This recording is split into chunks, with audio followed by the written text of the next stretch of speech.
नमस्कार दोस्तों, मेरे चैनल पे आपका बहुत बहुत स्वागत है। तो दोस्तों, आज हम यहाँ पर जीएस मतलब जनरल साइंस मतलब सामान्य विज्ञान देखने वाले हैं, जो भौतिक विज्ञान मतलब फिजिक्स के ऊपर आधारित प्रश्न है दोस्तों। और बहुत ही इम्पोर्टेंट प्रश्न है, जो एग्ज़ाम में पूछे गए प्रश्न हैं और पूछा भी जा सकता है। वैसे प्रश्न हम देखेंगे दोस्तों यहाँ पर। अभी हम प्रश्न पहला शुरू करते हैं। पहला प्रश्न दिया हुआ है, हाइड्रोजन बम आधारित है। दोस्तों यहाँ पर हाइड्रोजन बम किसके ऊपर आधारित है? तो यहाँ पे ऑप्शन दिए हुए हैं, नाभिकीय संलयन पर या नाभिकीय विखंडन पर या रेडियो एक्टिव विघटन पर या उपर्युक्त सभी पर। तो दोस्तों यहाँ पर अपना सही आंसर हो जाएगा नाभिकीय संलयन पर। हाइड्रोजन बम नाभिकीय संलयन पर आधारित होता है। तो दोस्तों ये जो हाइड्रोजन बम अभी परमाणु बम का एक किस्म है। हाइड्रोजन बम यह क्या है? परमाणु बम का एक किस्म है। और जो हाइड्रोजन बम है यह एच बम बोला जाता है और यह अधिक शक्तिशाली बम कहा जाता है। अधिक शक्तिशाली परमाणु बम हाइड्रोजन बम को कहा जाता है। और किसके ऊपर आधारित है? नाभिकीय संलयन के ऊपर ये दोस्तों आधारित होता है। और हम देख लेते हैं question number second. Question number second दिया हुआ है, आइंस्टीन की खोजें। अभी आइंस्टीन ने क्या खोजा था? तो यहाँ पर अपना उत्तर क्या हो जाएगा? तो दोस्तों यहाँ पे पहला दिया है प्रकाश विद्युत प्रभाव व सापेक्षिकता का सिद्धांत, या प्रकाश विद्युत प्रभाव या एक्सरे किरणें, या रेडियो एक्टिविता व प्रकाश विद्युत प्रभाव, या विद्युत चुम्बकीय प्रेरण व एक्सरे किरण। तो दोस्तों यहाँ आइंस्टीन की खोजें, तो ये जो आइंस्टीन है ये किस पर खोज किए थे? प्रकाश विद्युत प्रवाह व सापेक्षिकता का सिद्धांत। कौन सा सिद्धांत था इनका? प्रकाश विद्युत प्रवाह व सापेक्षिकता का सिद्धांत पे इन्होंने क्या किया था? खोज किया था। ये आइंस्टीन जो वैज्ञानिक है या एक विश्व प्रसिद्ध सैद्धांतिक भौतिक वैज्ञानिक थे, जो सापेक्षिक के अल्बर्ट, इनका नाम पूरा नाम क्या है? Albert Einstein. ये इनका जो सिद्धांत और इन द्रव्यमान ऊर्जा का जो समीकरण इन्होंने बनाया था, द्रव्यमान ऊर्जा का समीकरण E= क्या बनाया था? mc का स्क्वायर। जो ये समीकरण इन्होंने बनाया था, ये इनके समीकरण E=mc का स्क्वायर के लिए जाने जाते हैं। कौन जाना जाता है? अल्बर्ट आइंस्टीन ये जाने जाते हैं। और देख लेते हैं क्वेश्चन दिया हुआ है, क्वेश्चन नंबर थर्ड, आवृत्त की इकाई। तो दोस्तों यहाँ आवृत्त की जो इकाई होगी क्या होगी? तो दोस्तों यहाँ पर आवृत्त की इकाई जो होगी वो क्या होगी? हर्ट्ज। हर्ट्ज किसकी इकाई है? आवृत्त की इकाई क्या होती है? हर्ट्ज होती है। और एम्पियर, आपको पता है एम्पियर जो होता है इलेक्ट्रिक करंट का इकाई होता है। और वोल्टेज जो इलेक्ट्रिक हीट इसका, और न्यूटन जो होता है वेट या फोर्स का क्या होता है? इकाई होता है। और हम देख लेते हैं क्वेश्चन नंबर 4, 1945 में नागासाकी पर गिराए गए बमों में उपयोग किया गया था। दोस्तों जो 1945 में जो बम नागासाकी पे गिराया गया था वो उसमें क्या उपयोग किया गया था? तो दोस्तों यहाँ पर अपना सही आंसर क्या हो जाएगा?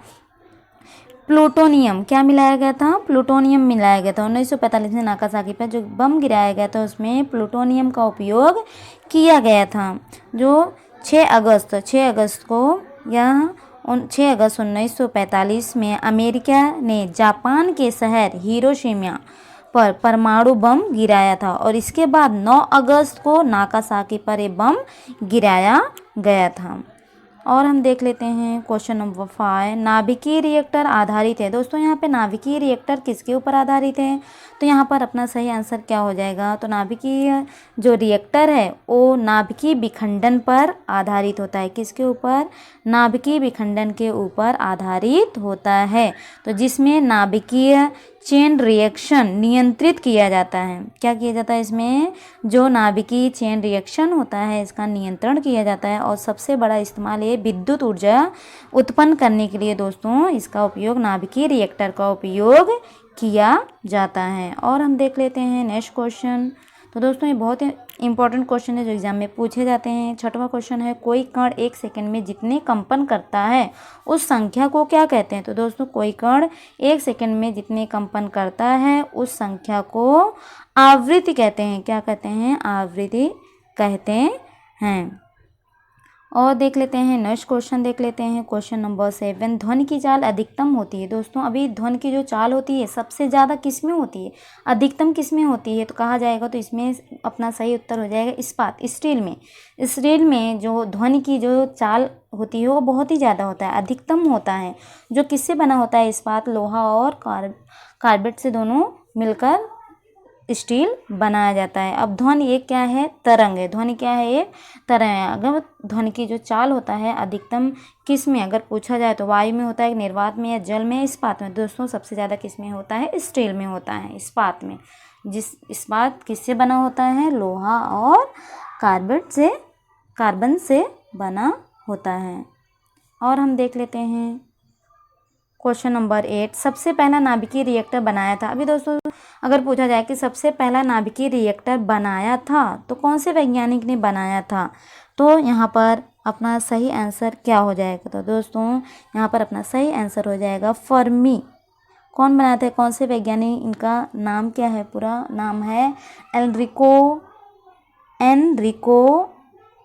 फर्मी। वैज्ञानिक एनरिको फर्मी ने सबसे पहला नाभिकीय रिएक्टर बनाया था, जो सिकासो के नाम से बनाया था। और पहला प्लॉट जो था वो 1954 में सोवियत यूनियन में स्थापित किया गया था। दोस्तों नेक्स्ट हम देख लेते हैं क्वेश्चन नंबर 9।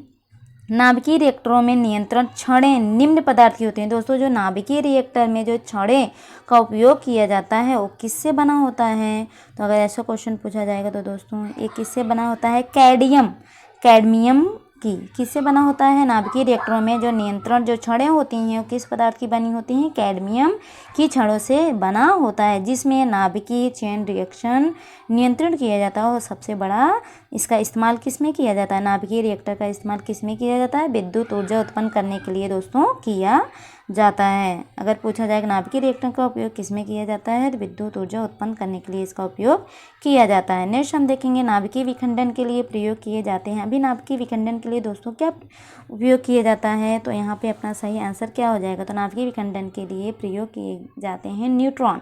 क्या, न्यूट्रॉन।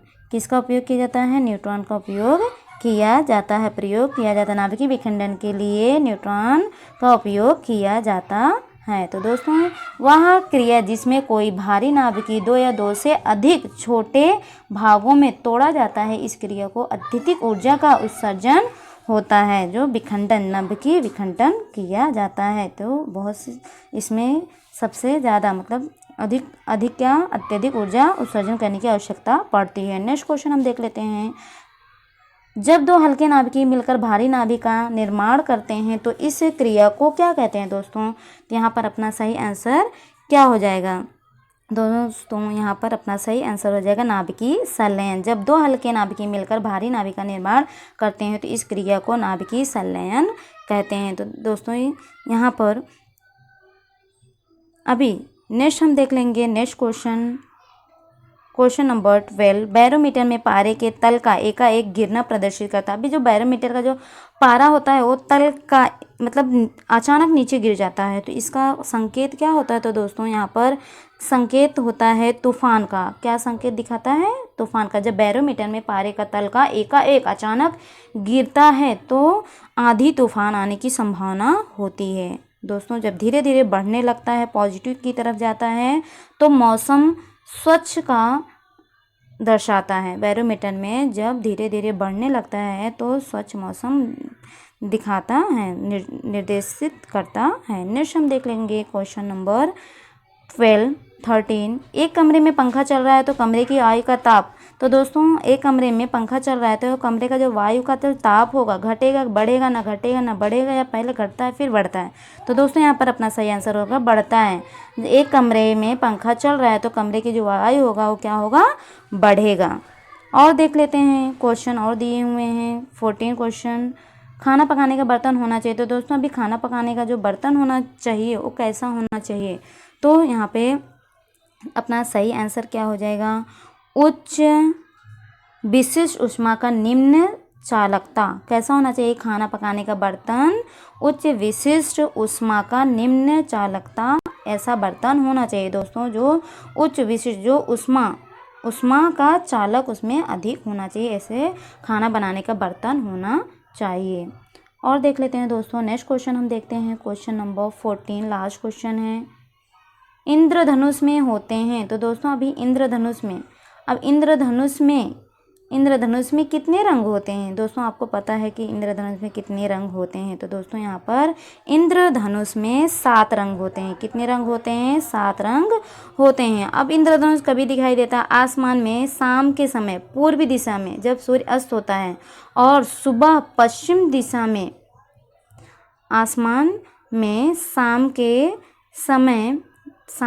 समय पूर्व दिशा में और सुबह पश्चिम दिशा में बारिश के बाद ये इंद्रधनुष के 7 रंग दिखाई देते हैं। जब बारिश के समय आसमान में शाम के समय पूर्व दिशा में और सुबह पश्चिम दिशा में बारिश के बाद इंद्रधनुष दिखाई देते हैं, और भी 7 रंग में दिखाई देते हैं। तो इंद्रधनुष में कितने रंग होते हैं दोस्तों? 7 रंग होते हैं। तो बहुत ही इजी क्वेश्चन था दोस्तों। अगर ये वीडियो आपको अच्छा लगा होगा तो इस वीडियो को शेयर कर सकते हैं और चैनल को सब्सक्राइब कर सकते हैं दोस्तों।